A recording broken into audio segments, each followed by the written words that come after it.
सोमनाथ मंदिर 12 ज्योतिर्लिंगों में से एक होने के साथ ही विश्व का पहला पवित्र ज्योतिर्लिंग भी है। पहले ये मंदिर पूरा सोने का बना हुआ था, बाद में इसे चांदी का बनवाया गया।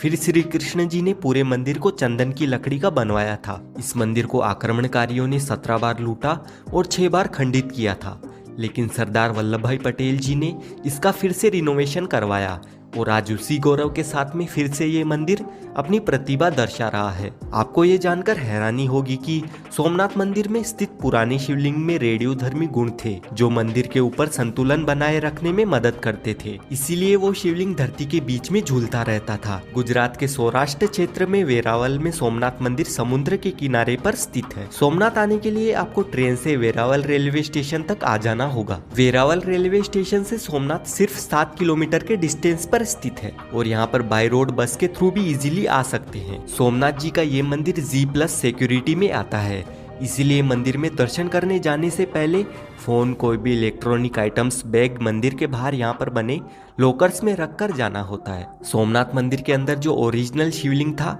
उसको मोहम्मद गजनवी अपने साथ लेकर चला गया था। अभी हमें जिस शिवलिंग के दर्शन होते हैं वो पुराने शिवलिंग के स्थान पर स्थापित किया गया है। मंदिर में दर्शन करने में आपको करीब 20 से 25 मिनट का टाइम लगता है और बहुत ही आसानी से आपको शिवलिंग के दर्शन हो जाते हैं। मंदिर में फोन, कैमरा तो अलाउ नहीं है, पर मंदिर के प्रांगण में आपको कई सारे फोटोग्राफर्स दिख जाएंगे जो आपकी मंदिर के सामने फोटो खींचकर दे देंगे। यादगार के तौर पर आप चाहो तो अपनी फोटो उनसे खिंचवा सकते हैं। मुख्य मंदिर में दर्शन हो जाने के बाद पुराने सोमनाथ मंदिर में आ जाए।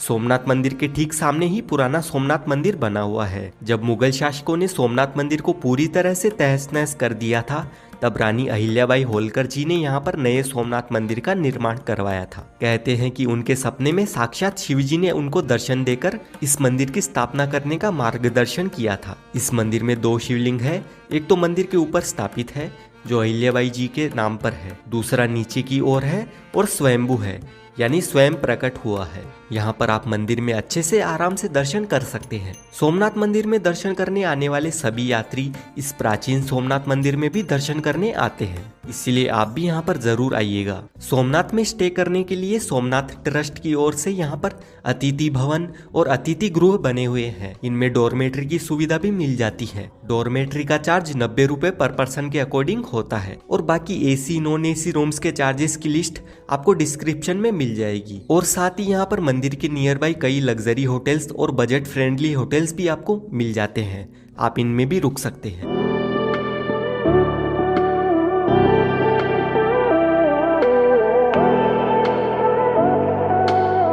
सोमनाथ बीच पर जाने के लिए पहले आपको टिकट काउंटर से 5 रुपए की टिकट लेनी होती है। सोमनाथ मंदिर के पीछे की ओर सोमनाथ बीच लोकेटेड है। सबसे पहले आपको यहाँ पर हनुमान जी की मूर्ति नजर आएगी। यहाँ पर आप 10 रुपए में साइकिल रेंट पर लेकर पूरे बीच को साइकिल से घूम सकते हैं, पर प्रॉब्लम ये है कि आप साइकिल रखकर नीचे बीच पर नहीं जा सकते हैं, इसीलिए आप पैदल चलकर आते हैं तो यहाँ पर आप कैमल राइडिंग, हॉर्स राइडिंग कर सकते हैं। जब सोमनाथ में सनसेट होता है तो सभी टूरिस्ट सोमनाथ बीच की ओर दौड़े चले आते हैं ताकि वे सोमनाथ का गोल्डन सनसेट देख सके। सनसेट होते ही शाम के 7 बजे के बाद बीच बंद हो जाता है, इसीलिए आप लगभग 4 बजे पहले ही यहाँ पर आ जाए। सोमनाथ में खाने पीने के लिए वैसे तो यहाँ पर कई डाइनिंग हॉल्स, रेस्टोरेंट्स मिल जाते हैं और स्ट्रीट फूड के तौर पर भी बहुत कुछ खाने के लिए मिल जाता है, लेकिन सोमनाथ ट्रस्ट की ओर से बने भोजनालय में भी आप लंच और डिनर कर सकते हैं। मंदिर के पास में बने इस भोजनालय का टाइम सुबह 11 बजे से लेकर दोपहर के 3 बजे तक होता है, फिर शाम को 7 बजे से लेकर 11 बजे तक रहता है। ये भोजनालय बिल्कुल निशुल्क है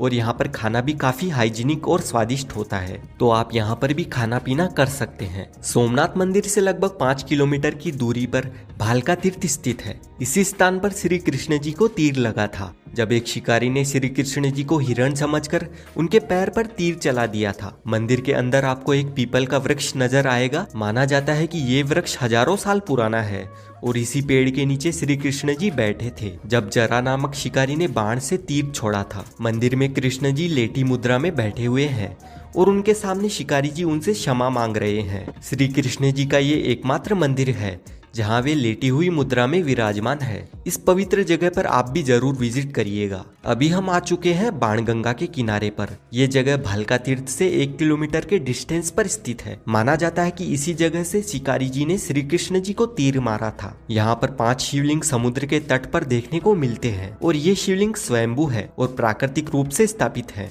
इसमें आपको कुछ शिवलिंग ही नजर आएंगे। पानी के बहाव से सभी शिवलिंग को देख पाना थोड़ा मुश्किल है, लेकिन आप यहाँ पर भी आकर दर्शन जरूर करें। अभी हम पहुँच गए हैं त्रिवेणी संगम पॉइंट पर। सोमनाथ मंदिर से करीब 1 किलोमीटर की दूरी पर त्रिवेणी संगम स्थित है। यहाँ पर हिरन, कपिला और सरस्वती जी इन 3 नदियों का संगम होता है। यहाँ से आप त्रिवेणी संगम देखना चाहते हैं तो वो आपको नजर नहीं आएगा। त्रिवेणी संगम को देखने के लिए आपको बोट के थ्रू संगम पॉइंट तक जाना होता है और 30 रुपए बोट का चार्ज होता है और बोट आपको सिर्फ 5 मिनट में त्रिवेणी संगम तक लेकर जाती है। पूरे भारत में इसी जगह पर आपको सरस्वती नदी का संगम देखने को मिलता है। इसे देखने के लिए आप यहाँ पर भी जरूर आना। अभी हम हैं सूर्य मंदिर में।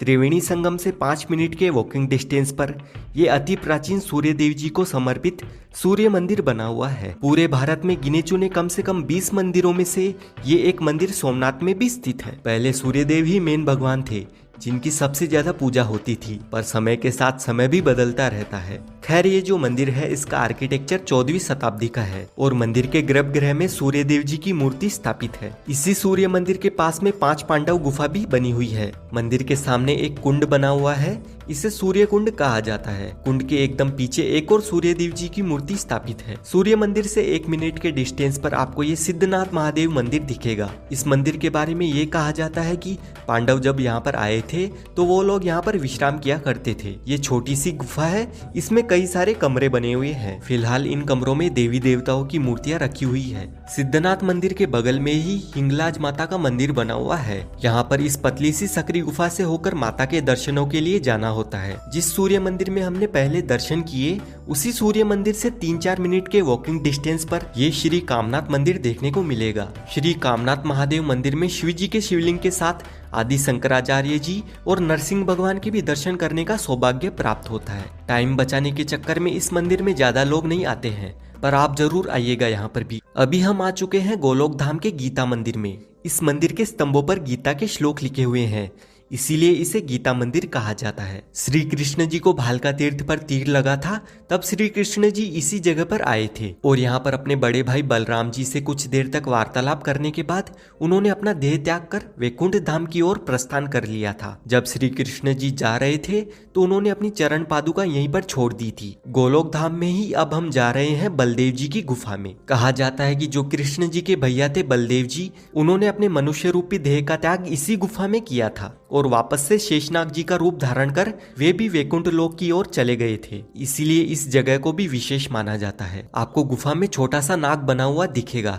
जो कि शेषनाग जी को दर्शाता है। बलदेव जी की गुफा के पास में लक्ष्मी नारायण जी का मंदिर बना हुआ है। यह मंदिर विष्णु भगवान के सभी अवतारों और उनके बारे में दर्शाता है। गीता मंदिर के पास में ही ये सुंदर सी हिरन नदी बहती है और त्रिवेणी संगम में जाकर 2 नदियों में मिलती है। यहाँ पर श्री वल्लभाचार्य जी के 84 बैठक स्थानों में से एक बैठक स्थान यहाँ पर भी मौजूद है। वल्लभाचार्य जी ने इस जगह पर आकर धर्म का प्रचार किया था। गोलोक धाम में कई छोटे छोटे मंदिर बने हुए हैं। श्री कृष्ण चरण पादुका, लक्ष्मी नारायण मंदिर, भीमनाथ मंदिर, काशी विश्वनाथ जी का मंदिर और भी कई मंदिरों के दर्शन करने को मिलते हैं। तो दोस्तों, ये थी सोमनाथ के आसपास में घूमने लायक जगह। इन सभी प्लेसेस को आप ऑटो से या फिर बस के माध्यम से घूम सकते हैं। ऑटो वाले इन सभी प्लेसेस को घुमाने के लिए पर पर्सन 100 रुपए का चार्ज करते हैं और बस के थ्रू इन सभी प्लेसेस को कवर करने के लिए पर पर्सन 30 से 40 रुपए का चार्ज देना होता है। सोमनाथ में घूमने का बेस्ट टाइम नवंबर से मार्च के बीच में रहता है। उसके बाद यहाँ पर समुद्र पास में है तो गर्मियों में थोड़ी उमस रहती है। सोमनाथ दर्शन की इस पूरी ट्रिप को कंप्लीट करने में आपका पर पर्सन के अकॉर्डिंग 1500 से 2500 रुपए तक का खर्चा आ जाएगा। सोमनाथ आने के लिए आपको कम से कम 2 दिन का टूर प्लान बनाना चाहिए। दोस्तों, उम्मीद है आपको वीडियो पसंद आया होगा।